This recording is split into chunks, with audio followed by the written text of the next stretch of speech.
Chapter 7, Socio-Emotional Development in Infancy. So this chapter talks about emotional development and personality development in infancy. So this is a lot of information. So I'm not going to be talking about everything covered in the textbook in this lecture, but I would encourage you to read the whole chapter and watch all of the videos I have on Blackboard. We're going to start by talking about emotional development. So what are emotions? Your textbook defines emotion as a feeling or affect that occurs when a person is in a state or an interaction that is important to him or her. Emotions are typically classified as either positive or negative. So I'm sure you can think of some in your head right now that we would split into those categories. I also have a video on Blackboard that talks about early emotions, so emotions that you typically see in babies, such as sadness, happiness, fear, and some emotions that we don't see until later, so things like jealousy. You have to have a certain level of cognitive development in order to feel jealousy. That's the thinking behind that. So you should watch that video on Blackboard. It also talks about the evolutionary basis of emotions, so it's really interesting. But in infancy, emotions play an important role in their communication. So let's talk about the influences on emotion, starting with biological. So prenatal development of certain brain regions, such as your brainstem, your hippocampus, and your amygdala, play a role in distress and feeling excitement and feeling rage. So if those parts of the brain are not fully developed, maybe because of certain teratogens or something went wrong, some kind of mutation on a gene, something like that, that can have an effect on the experience of emotions, the ability to feel emotions, the ability to control emotions. The ability to regulate your emotions develops gradually, and this ability is connected with the gradual maturation of the frontal regions of the cerebral cortex. Those regions of the brain can exert control over the areas of the brain that help you regulate your emotions. So infants are not really great at regulating their emotions. And when I say regulate, I mean basically control. So as an adult, you should have great control over your emotions. You should, if you're in the middle of work and somebody does something to make you mad, let's say a customer or a patient does something to really upset you, you as an adult should have plenty of self-control to regulate your emotions, to stay focused and be professional, and not throw a temper tantrum or freak out and start screaming or start bawling your eyes out or something like that. You know, like I'm sure you've been in several stressful experiences at work, especially this year, where you've had to keep it together. Whereas an infant obviously can't do that. They cry a lot. And when we get to talking about toddlers, you'll see that they don't have control over their emotions yet either. That's where you get temper tantrums and stuff from. So biology, your physical development of your brain has a lot to do with experiencing and regulating emotions. The environment also, of course, plays a role. So emotional development and coping with stress are influenced by whether caregivers have maltreated or neglected children and whether or not caregivers themselves are depressed. Sensitive caregiving leads to better responses in stress in infants. Cultural differences, you will also see cultural differences in emotional expression. So East Asian parents encourage their children to be more emotionally reserved than, say, we do here in the US. Japanese parents encourage the children to only express positive emotions compared to non-Latino white mothers who respond to distress and help the child cope. So the type of emotion you see babies already express might be dependent on their cultural upbringing as well. And then we have the cognitive influences. So in the moment, attention towards or away from an experience can influence emotional responses. So let's go back to our work example for adults. If you decide to put all your energy into focusing on the bad things that are happening around you, you're obviously going to affect your emotional response compared to if you focus your attention on maybe what you're going to do when you get home from work. So same thing with babies. A child that's able to distract themselves from a stressful encounter shows lower levels of negative affect in the context and less anxiety over time. So if a baby is able to essentially calm themselves in a stressful situation, then that has positive benefits later on. As the child grows, they develop cognitive strategies for controlling their emotions. And we'll see that more as we get into older age ranges, some of the strategies that children can use to distract themselves in many different situations. Okay, so we talked about kind of like the influences on emotion development and emotion expression. Now let's talk about the relationship between emotional expression and infants' social relationships. So the ability of infants to communicate emotions permits coordinated interactions with caregivers and the beginning of an emotional bond between them. Sensitive, responsive parents help their infants grow emotionally. A study found that when parents talked about emotion with their toddlers, this was associated with their helping and sharing behaviors. The infant's first forms of communication with parents are crying and smiling. Crying is the infant's most important form of communication. The first cry after birth indicates that the infant's lungs have filled with air. The absence of crying in an infant can indicate serious problems with the central nervous system. Infants with depressed mothers often show less vocal distress, reflecting emotional and physiological dysregulation. In your textbook, it talks about how infants have different types of cries, so you can read about that. If you have children or have been around young children, you can probably tell a difference in your child's cry and kind of guess what they're wanting based on the tone of their cry. Smiling is also a critical means of developing a new social skill and is a key social signal. There are two types of smiles: a reflexive smile, which is a smile that does not occur as a response to stimuli. It just happens as a reflex. This appears during the first month of life, usually during sleep. And a social smile is a smile that occurs in response to an external stimulus. So like the little GIF I have here, this baby is smiling because the father is making him laugh. For young infants, the stimulus is typically a face or the voice of a caregiver. This can occur as early as 4 to 6 weeks of age. The social smile has a big impact on caregivers. They feel rewarded for all the work and lack of sleep over the past months. So that the infant smiling at them creates an even stronger bond than what was already there. In addition to smiling and crying, fear is one of the infant's earliest emotions. This emotion usually appears around 6 months and peaks at 18 months of age. However, abused and neglected infants can show fear as early as 3 months of age. The most frequent expression of infant fear involves stranger anxiety. This is when an infant shows fear and wariness of strangers. By 9 months, this fear is more intense and peaks at the end of the first year. This fear of strangers, of course, depends on individual variations. It also depends on the social context and characteristics of the stranger. So, for example, if a baby was in its own home, it may be less wary of a stranger than if it was in already in a weird place it wasn't comfortable in. Infants also experience fear in the form of separation protest. This occurs when the infant cries when the caregiver leaves. This usually appears around 7 to 8 months and peaks at 13 to 15 months. Okay, now let's talk about the development of personality in infants.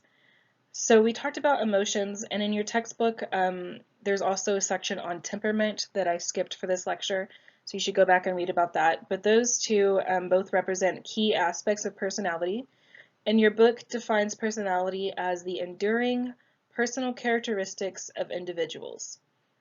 There are 3 characteristics that are thought to be central to personality development in infants. The first one is trust. So if you remember back to Erikson's psychosocial stages of development, one of the first stages was trust versus mistrust. Just a quick reminder, Erikson believed that upon birth, the infant is thrust into a world that is less secure than the womb. If the infant is fed well and kept warm, they are likely to trust their new world. If not, they will likely develop mistrust.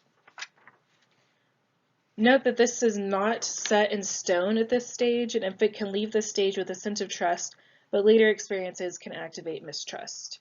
So basically what this is saying is that this stage occurs very early on in infancy and will endure throughout development to make you either a trustful or a mistrustful person, which you can see how that would affect later friendships, romantic relationships, and so on. Next, we have the developing sense of self. So the question here is, when does the individual begin to sense a separate existence from others? When do you know that you're your own person? And this is a hard question to explore in infancy because obviously infants cannot tell us how they experience themselves, and they cannot follow complicated instructions for a study. So one way that researchers have come up to test this is called the mirror test or the Rouge test. I have a video of this on Blackboard, but basically this is where they will put a baby in front of a mirror and put red lipstick or some kind of red paint or something on the baby's forehead. And the whole idea is if the baby looks in the mirror and then touches the spot where the red is, that means that they're self-aware. And if they look in the mirror and look for another baby, they think it's another person, they don't recognize that it's them, then they're not self-aware yet. So a lot of times infants, if you put them in front of the mirror, they'll try to look behind the mirror to see where another child is. And if they recognize that that's them, then that means they're self-aware. And again, you can watch that study. It's really cute on Blackboard. Just another interesting thing, this test can also be done on animals. So elephants do not always react to the spot simply because the red spot is not a concern to elephants in the same way that it is to humans or other primates.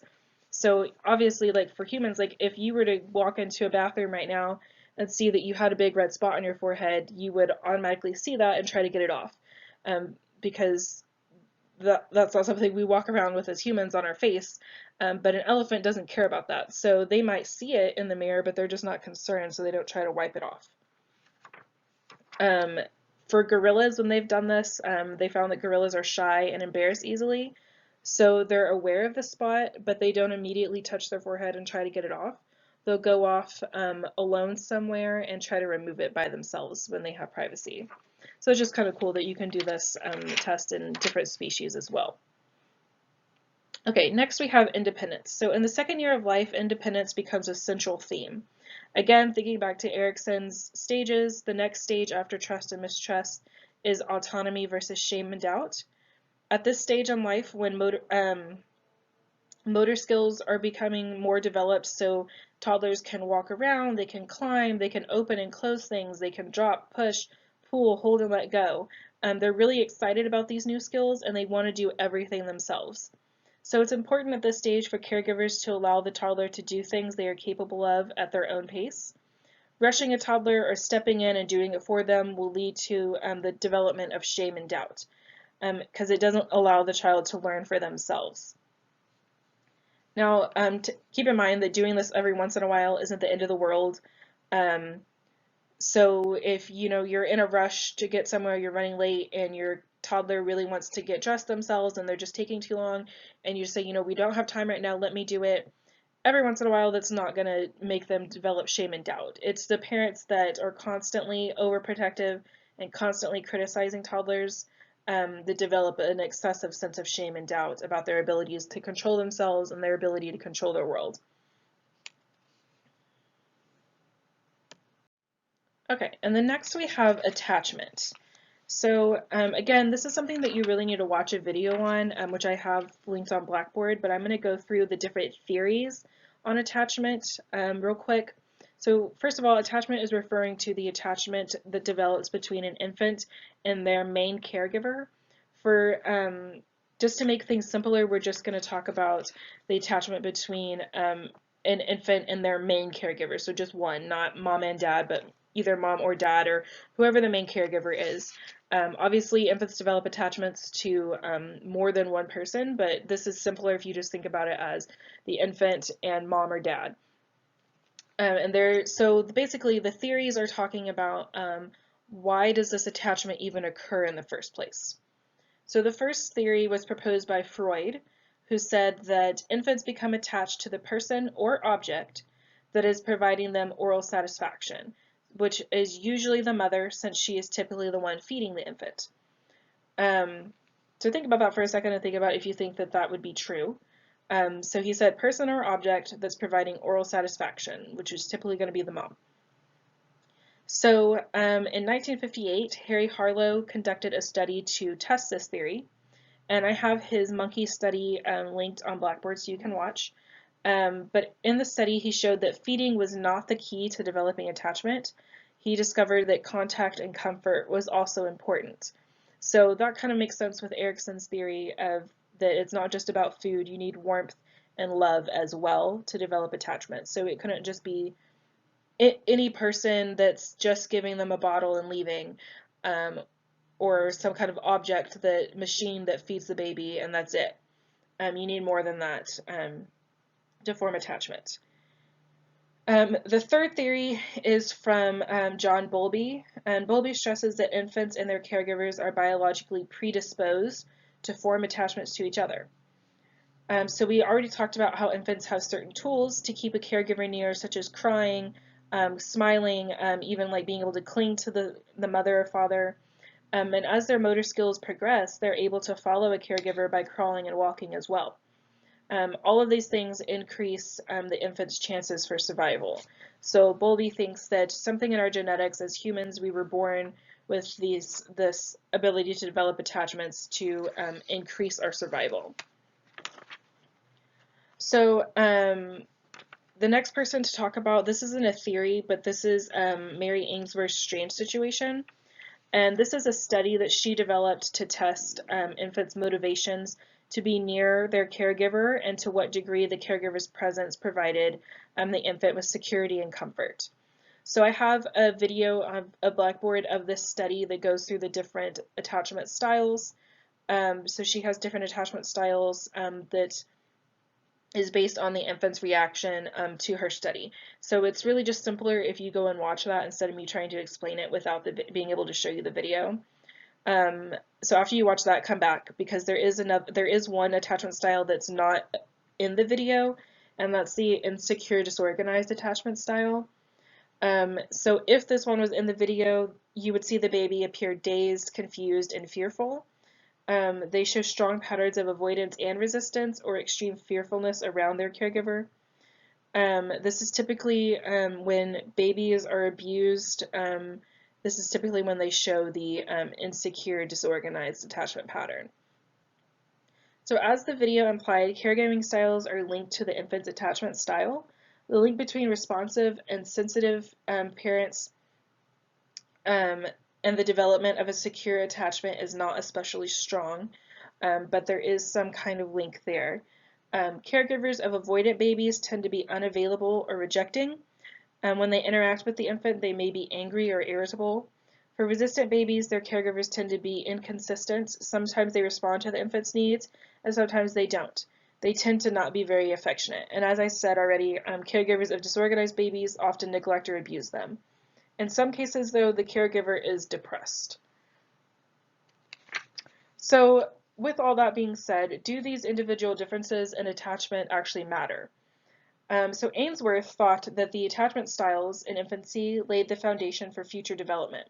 So if you developed a secure attachment in infancy, that means you would have a secure attachment as an adult. So that would affect your friendships, your romantic relationships, and so on. But some recent research has found mixed results, essentially. So some studies have found links between attachment style in infancy and behavior later in life, but that's not always the case. So some other studies have placed emphasis on the importance of social context. For example, experiencing the divorce of parents was the best predictor of an insecure attachment, not the original attachment style at infancy. So you could have been, essentially what the study found is that if you were born with secure attachment, but you went through watching your parents get divorced and maybe it was a really bad experience at a young age, then that could give you an insecure attachment pattern even though you had a secure one at infancy. So it's not really clear cut on if these attachment patterns endure throughout development. It seems like they can change based on your experiences as you grow up. But there is some evidence that um, you will experience the same type of detachment pattern as you develop friendships and romantic relationships across the lifespan.